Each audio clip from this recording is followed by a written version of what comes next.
He's so pathetic, like a trained dog. I never thought that sentence would be the one to end my 5-year marriage, and I definitely didn't think I'd hear it on Christmas morning. That morning, like every year, I woke up early to make coffee. Just a quiet little ritual before the house came alive, before the family gathered, before gifts were unwrapped under the tree. The Christmas lights were still twinkling. The scent of cinnamon and gingerbread lingered in the air. I remember thinking, today's going to be a good day. Then I heard voices upstairs, from the living room on the second floor, my wife, Alice, and her sister, Holly. I smiled, thinking I'd bring them a cup of hot coffee. And then I heard my name. I froze. My foot stopped mid-step on the staircase. The door was cracked open, just enough for every word to cut through. "He's so pathetic," Alice said casually, like it was just a fact of life. "He gets so excited about Christmas, like a little kid, waiting for some big gift from me, like I'm handing out medals or something." Then came the laughter, sharp, cold. I just stood there, frozen. "Actually," she added, "every gift I've bought him this year, paid for, with his credit card. He has no idea. He's like a trained dog, gets all happy over the tiniest scrap I toss him." More laughter, Holly's voice joining in. One Christmas, one sentence, one laugh. That's all it took for everything to fall apart. I didn't storm in. I didn't confront her. I quietly walked back down, hands shaking so hard I nearly spilled the coffee I had just made. Then I sat there, alone, in the dim light of the Christmas tree, listening to the house wake up, listening to the laughter from upstairs echo in my mind, while I waited for everyone to leave, waited for the fake cheer to be over. An hour later, the living room was full. Family gathered around, lights glowing, candles flickering, music playing. But me? I felt like I was sitting inside a bad play, just waiting for the final act. Alice came over, wearing that same warm smile she always did.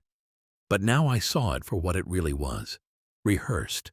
She picked up the gifts I had carefully wrapped, opening them with sparkling eyes and perfectly timed gasps. "Oh my God, babe, this necklace is gorgeous. You remembered the headphones I wanted? You're so thoughtful."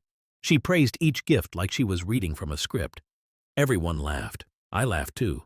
But inside, I was burning, because I knew I wasn't the one giving in this performance. Then came my turn. Alice handed me her gifts, a sleek new watch, premium headphones, a collector's edition of the video game I'd mentioned months ago. Everything was perfect, expensive, thoughtful.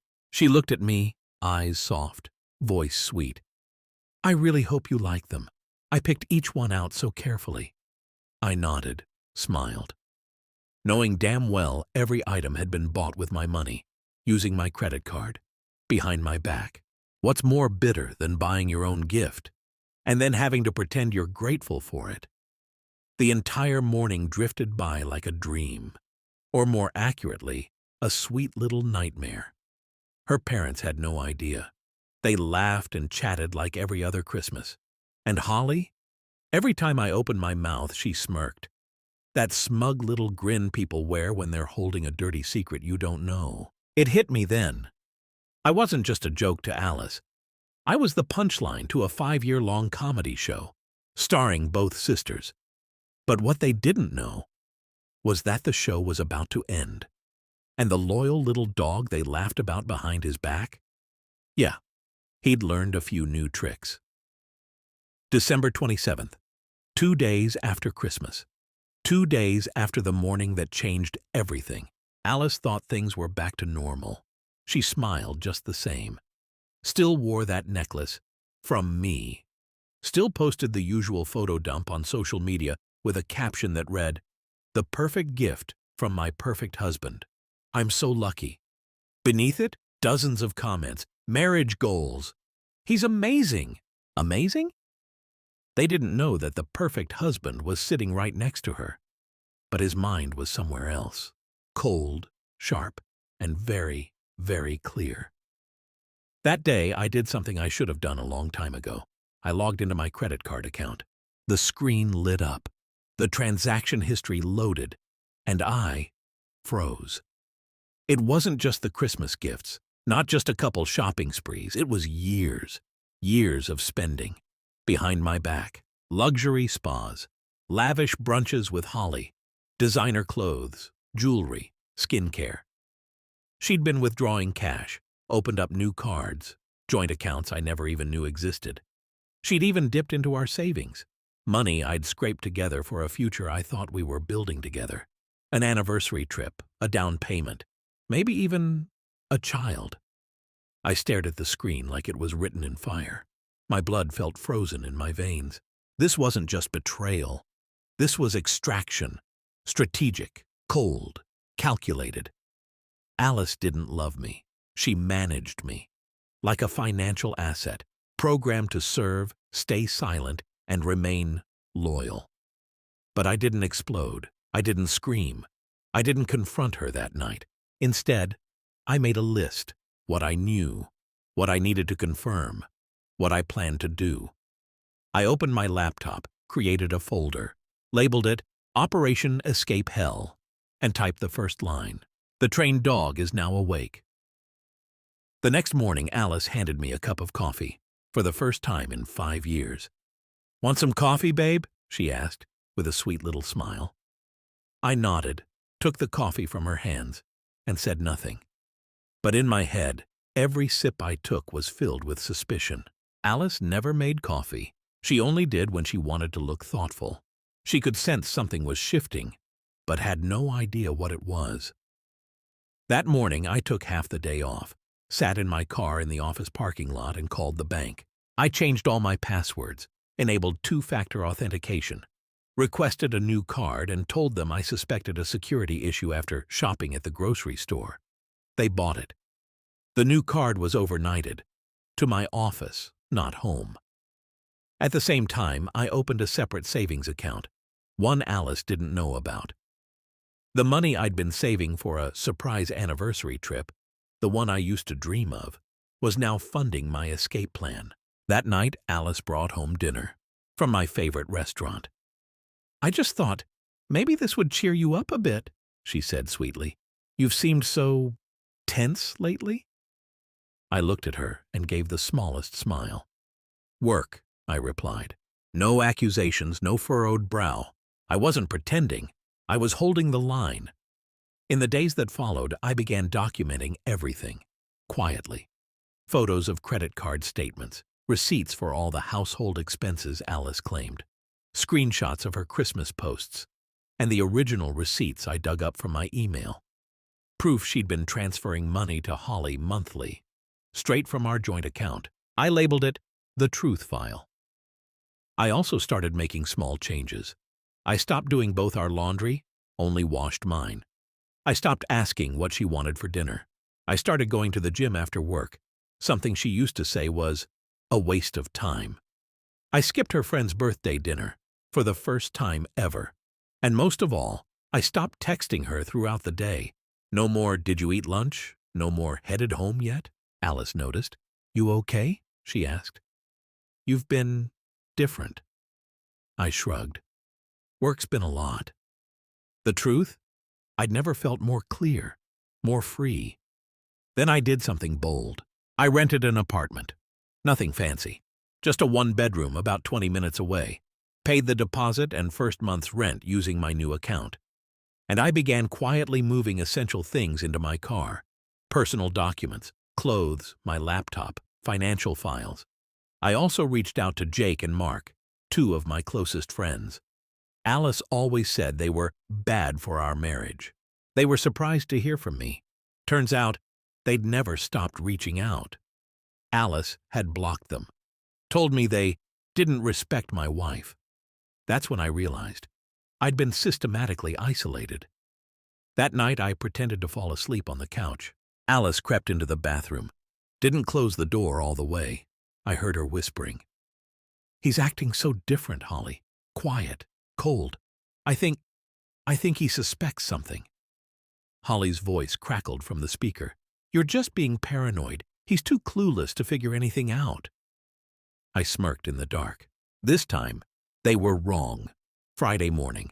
It looked like any other day, but to me, it was Freedom Day.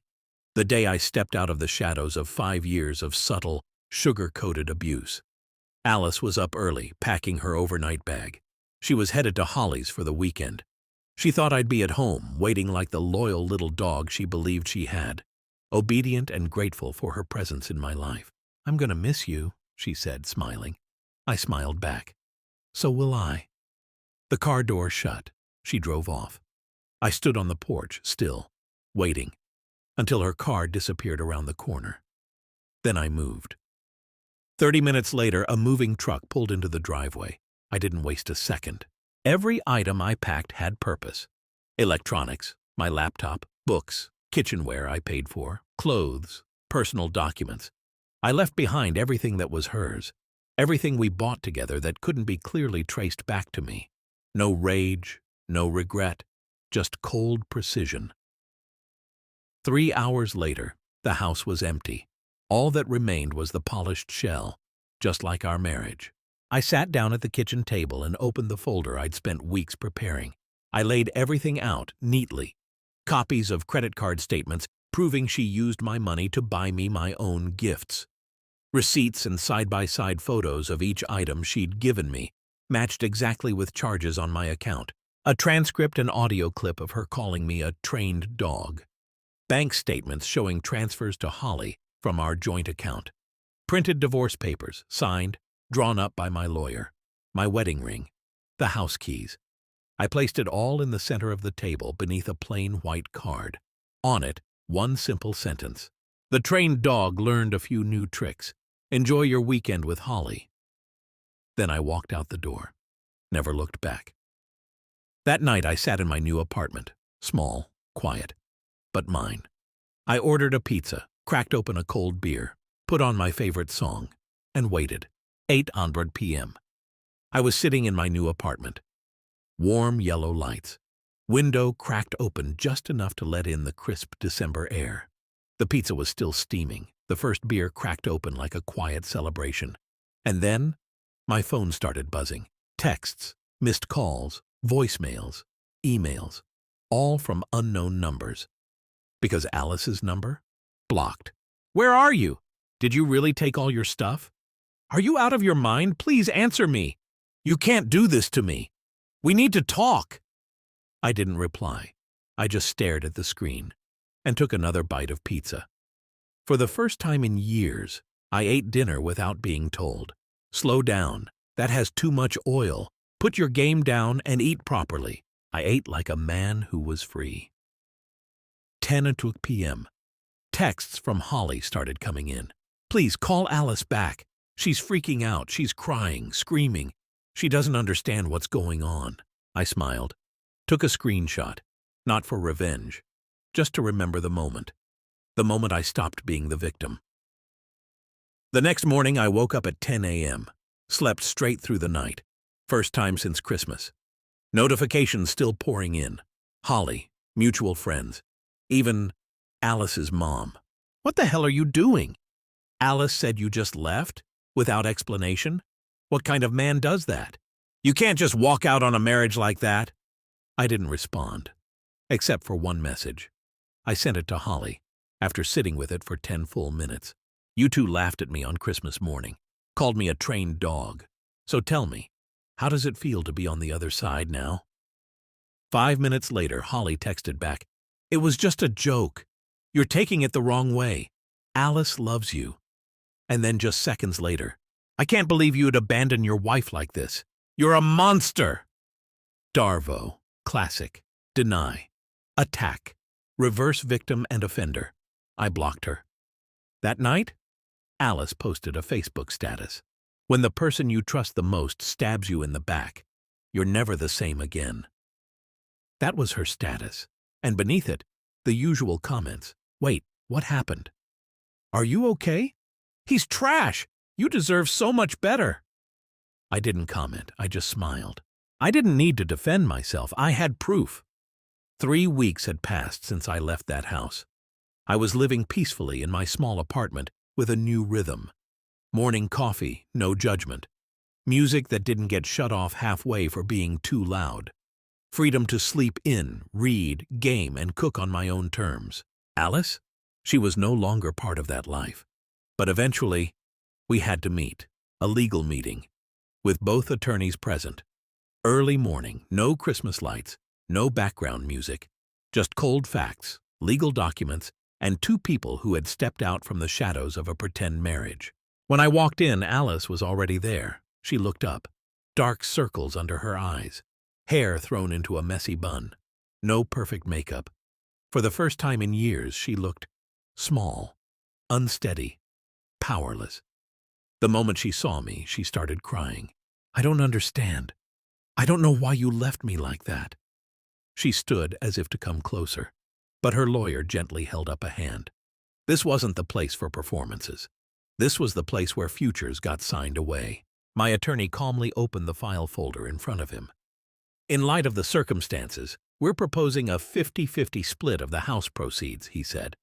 "All other assets will be divided based on documented ownership. No spousal support, no additional claims." Alice's lawyer, a tired-looking man who'd clearly seen too many losing battles, tried to push back. "My client is requesting to keep the house and temporary financial support post-divorce." I didn't flinch. I didn't speak.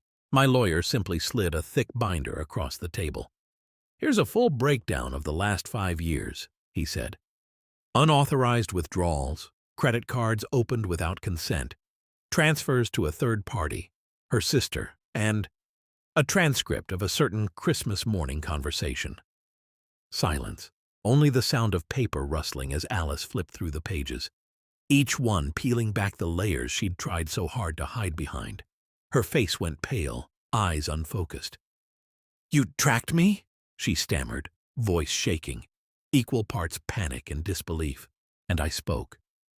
For the first time in that meeting, I said, "No, I listened." After years of being blindfolded, manipulated, I finally just opened my eyes. Alice's lawyer asked for a short break. Both sides stepped out of the conference room. When they returned, everything had changed. Alice no longer asked for the house, no spousal support, no demands, just silence. By the end of the meeting, I stepped out into the parking lot, the winter wind cutting across my face. And then, I heard footsteps rushing behind me. It was Alice. No mascara, eyes puffy and red. She grabbed my hand, voice trembling. "I'll change. I'll go to therapy. I'll cut off Holly if that's what you want. Please, don't leave me." And for a moment I remembered. Our wedding day. The nights she took care of me when I was sick. The hugs that once felt real. But then I remembered Christmas morning. He's like a trained dog. I gently pulled my hand from hers, looked her in the eyes, not with anger, not with hatred, just closure. I deserve better than being someone's punchline. And I walked away, leaving her in the cold, in the truth, in the wreckage of the play she'd written and starred in for 5 years. 3 months later, the divorce was finalized. Quick, clean, no drawn-out court battles. My lawyer said, faster than average, she had no more ground to stand on. The house was sold. The money split evenly. I walked away with enough to start over, modestly, but fully on my own terms. My apartment has life now, photos on the walls, a couple of plants on the windowsill, things Alice used to call clutter. I bought the kind of lamps I like, put together my own furniture piece by piece. I don't have to ask, "What do you think of this?" every time I choose a bedsheet color. I don't have to ask permission to be myself anymore. I reconnected with Jake and Mark, the friends Alice had scrubbed from my life. We grabbed beers, played video games, laughed like no time had passed. They didn't need the full story. They just said, "Man, we're glad you made it out." I enrolled in a cooking class, something Alice used to mock. "You? You can't even boil noodles without burning them."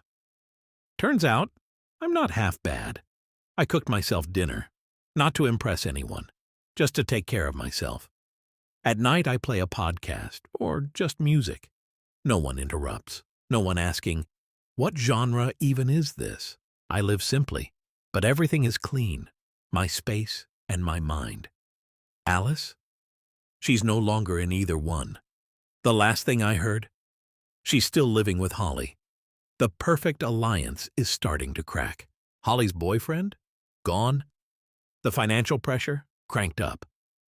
Because when two people who lived off other people's money finally have to live off each other, the truth shows up naked. I didn't feel joy. I didn't feel pity. I just stayed silent. Sometimes, on quiet nights, I still remember that Christmas morning. Still hear her voice echoing in my mind. He's like a trained dog. But instead of pain, I just nod now. Thank you, Faye, for saying it out loud. Because that was the moment I knew I had to leave. A week ago, I got a follow request on Instagram from a name I didn't recognize at first. Username, Alice. I didn't open it. I just hit decline. 10 minutes later, a message from an unknown number. I miss you. I'm sorry, I've changed. I stared at the screen for a few seconds, and then turned my phone off. No need to say a word. That chapter is already closed. I was once a husband who loved with everything he had, but was never loved the same in return. I was once a victim of emotional manipulation, financial abuse, and quiet mockery. I was once called a trained dog. But now, I've learned a few new tricks, I've found a new home, and finally, I've been set free. Some wounds don't bleed, but they rot you from the inside. And some exits feel quiet until you realize they were the loudest thing you ever said. If this story touched something in you, leave a comment. Share it with someone who needs it. Hit that subscribe button to help more real, raw stories reach the people who need to hear them. Because we all deserve a kind of love we never have to beg for. Thank you for listening to my story.